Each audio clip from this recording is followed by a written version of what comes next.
Hello everyone! Tara, samahan niyo ako ng pagluluto ng munggo. Ito ang aking mga ingredients for today's upo at may pitsay. Siyempre, gigisa muna natin ang sibuyas bawang.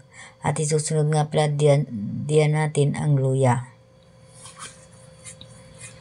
Siyempre, papula-pulahin natin muna ang ating luya bago natin isunod ang karne.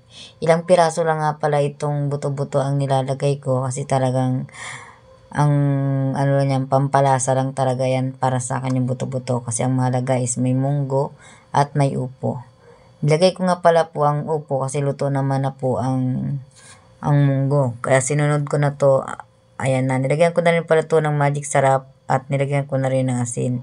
At nilagay ko na rin po pala yung niluto ko sa kawali na sibuyas, bawang at luya sa kaldero at dinagdagan ko nga pala ito ng tubig kanina. At siyempre nilagyan ko na rin siya ng paminta at ng Knorr cube habang kumukulo. O diba, Knorr cube na pork pa ang nilagay ko. At siyempre lagyan natin ng magic sarap para lalong sumarap.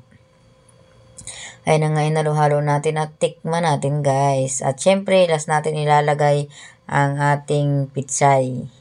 So, nilagay na nga natin yung upo, nilagay na natin yung pitsay kanina. At mabilis ang lutuan nga ito guys kasi nga aalis na naman kami. Aalis na naman pala si Kate G. Tonton at gusto niya kumain muna. So, ito na. Haluin ko ulit at naglalagay na tayo nito guys sa ating lagayan na mangkok para tayo ay kakain. Tingnan natin kung anong react. Kain tayo ng tinuro kong recipe.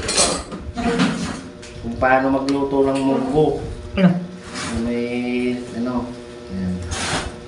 Baboy. Baboy. Kahit hindi Friday, Munggo Day, guys. Bueno. Tara, kain tayo guys.